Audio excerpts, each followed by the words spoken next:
इस वक्त जो ड्रोन्स आ रहे हैं, और अभी असेंबली में भी डिस्कशन इस पे हो रही थी एक कमोडोर साहब के, अभी पता नहीं उन्होंने 70 भेजे हैं और हमने 24 या 26 मार दिए हैं, 40 मार दिए हैं, 50 मार दिए हैं।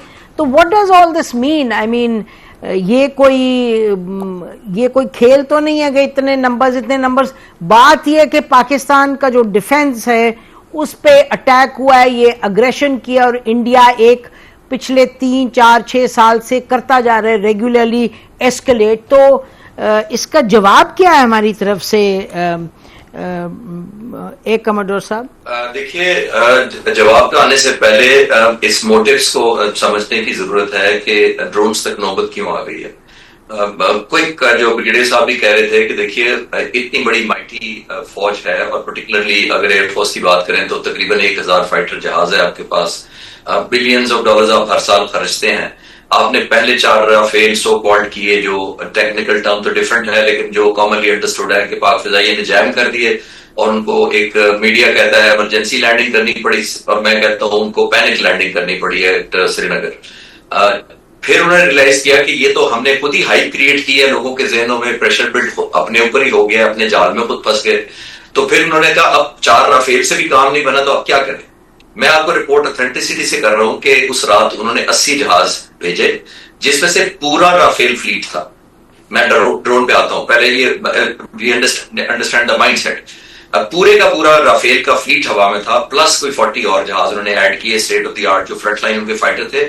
और मैं एवरेज मिसाइल जो ऊपर air to air beyond visual missile लगे हुए थे वो तकरीबन 4 लगते हैं, 4 से 6 लगते हैं। अगर 4 भी लगा लें तो तकरीबन 400 के करीब उस दिन missile air to air weapons उनके जहाज लेकर इंतजार कर रहे थे ऑन द शूटिंग स्प्री के पाकिस्तान एयरफोर्स के कोई 1-2 जहाज हमें हथे चढ़ जाए तो हम दुनिया को वाह भी करें और अपने लोगों का गुस्सा भी ठंडा कर लें।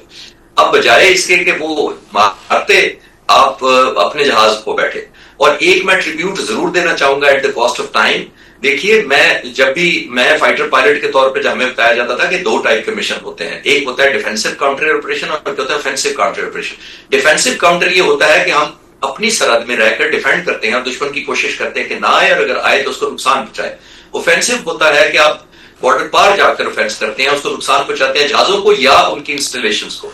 ये एक वाहिद यूनिक हिस्ट्री है मॉडर्न में जो इन पायलट्स ने क्रिएट की है। ये एक डिफेंसिव मिशन था बुनियादी तौर पर, जो हम डिफेंड कर रहे थे अगेंस्ट 80 एयरक्राफ्ट, और इन पायलट्स ने कमाल महारत करते हुए उस डिफेंसिव मिशन को ऑफेंसिव काउंटर में क्रिएट किया और 5 जहाज मार दिए। उन 80 में से 5 का मलबा गया और बाकी जाके लैंड किए। ये मैंने अपनी ना कहीं पढ़ा है ना कहीं पढ़ाया है, ये आई एम श्योर ये पढ़ा जाएगा। अब मैं लिंक करना चाहता हूं ड्रोन से।